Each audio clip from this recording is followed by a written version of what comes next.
Selamat pagi, saudara-saudara yang dikasihi oleh Tuhan Yesus Kristus. Kita berjumpa lagi dalam Morning Call GPIB pada pagi hari ini. Saya Agustian Manalu, Pendeta Ketua Majelis Jemaat Yudea di Tangerang, yang akan membawa renungan firman Tuhan pada pagi hari ini. Namun sebelum kita membaca dan merenungkan firman Tuhan, kita mau berdoa dulu. Kita berdoa. Bapa di surga, kami berterima kasih karena Tuhan masih memberikan kehidupan kepada kami sampai dengan pada pagi hari ini. Kami mau disapa oleh Tuhan dengan firman Tuhan. Karena itu berkata-katalah kepada kami, karena kami bersedia mendengarkan sabda-Mu dan kami bersedia juga memperlakukannya dalam kehidupan kami pada hari ini dan seterusnya.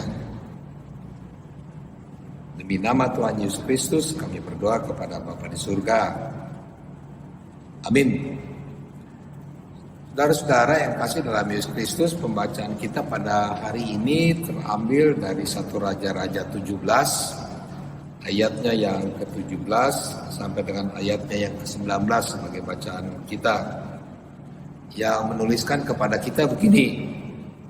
Sesudah itu anak dari perempuan pemilik rumah itu jatuh sakit, dan sakitnya itu sangat keras sampai tidak ada napasnya lagi.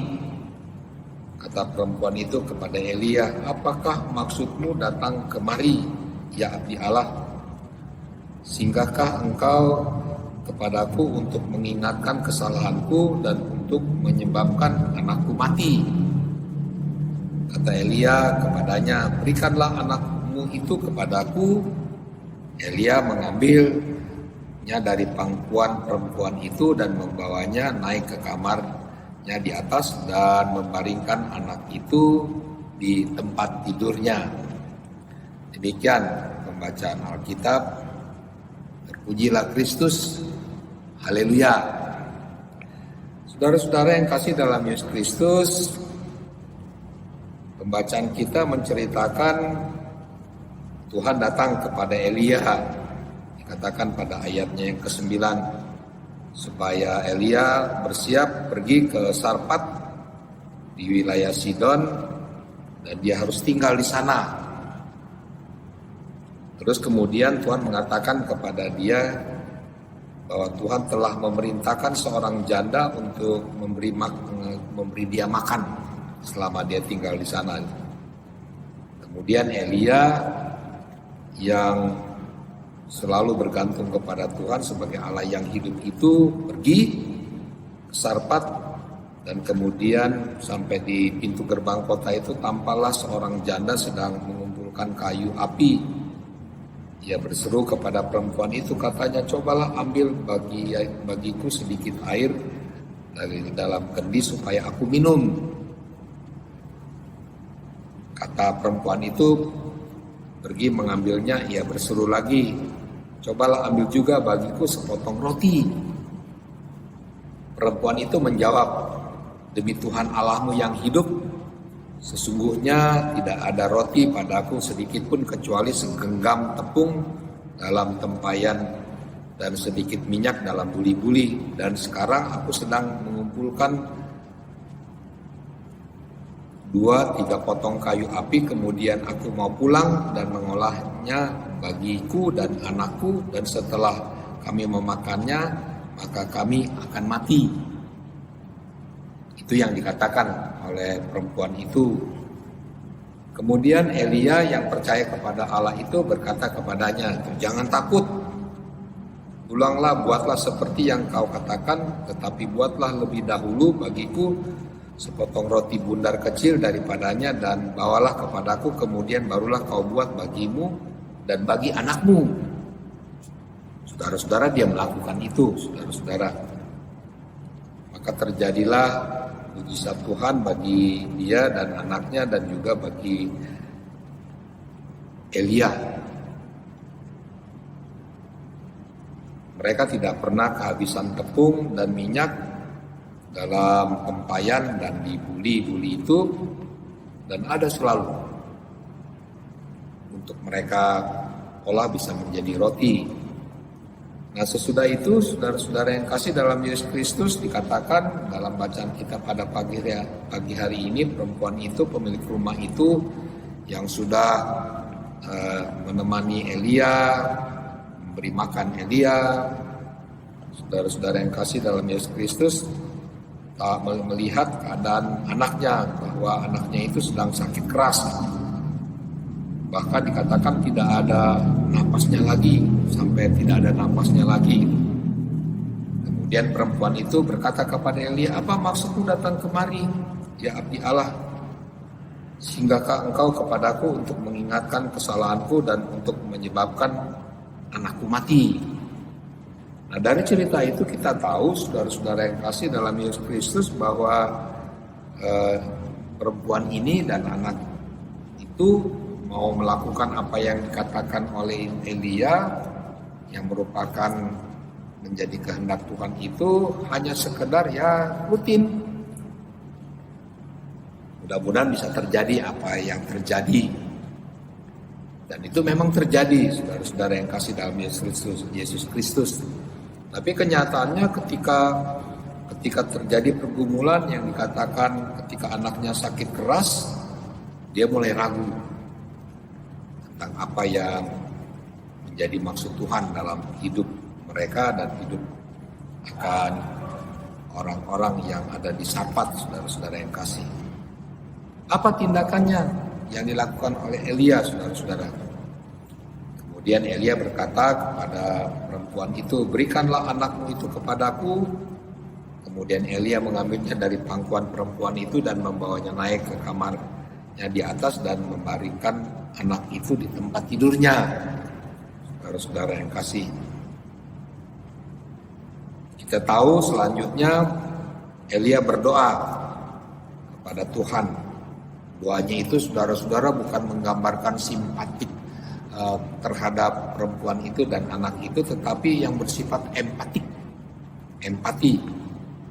bahwa lebih dari simpatik.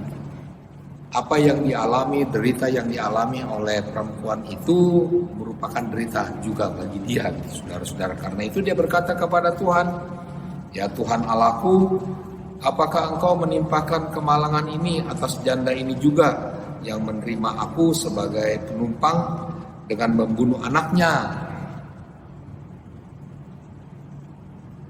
Ia melakukan itu, saudara-saudara, berseru kepada Tuhan, dan Tuhan mendengar dia. Apa permintaannya? Supaya Tuhan Allah memulangkan kiranya nyawa anak itu ke dalam tubuhnya. Tuhan memulangkan akan anak itu menjadi pulih kembali, membawa anak itu turun dari kamar di atas ke dalam rumah dan memberikan kepada ibunya. Kata Elia, ini anakmu, dia sudah hidup.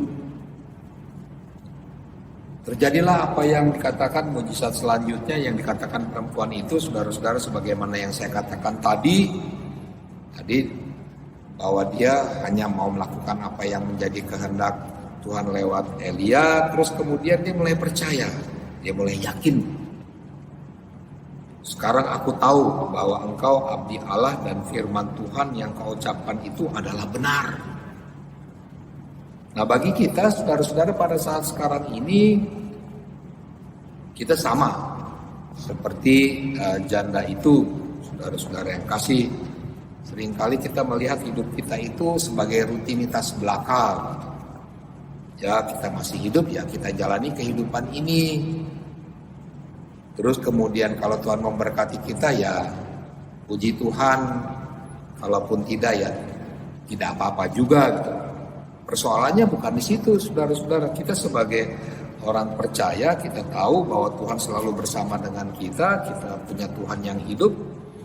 Kita tahu bahwa kita harus berharap kepada Tuhan dalam situasi dan kondisi apapun. Nah, ini yang harus kita berlakukan, sehingga apa yang dikatakan oleh perempuan itu kepada Elia menjadi bagian juga daripada kehidupan kita. Sekarang aku tahu bahwa engkau abdi Allah dan firman Tuhan itu yang kau ucapkan itu adalah benar. Jadi dia mau melakukan sesuai dengan kehendak Bapa di surga. Itulah yang harus dilakukan dalam hidup kita, dalam melakukan aktivitas karya karsa kerja kita hari ini. Tuhan memberkati kita semuanya. Amin. Kita masuk di dalam doa. Saudara-saudara yang kasih dalam Yesus Kristus, kita berdoa. Pada pagi hari ini kami mau menyapa Tuhan, mengucap syukur dan berterima kasih karena berkat-Mu selalu melimpah dalam hidup kami.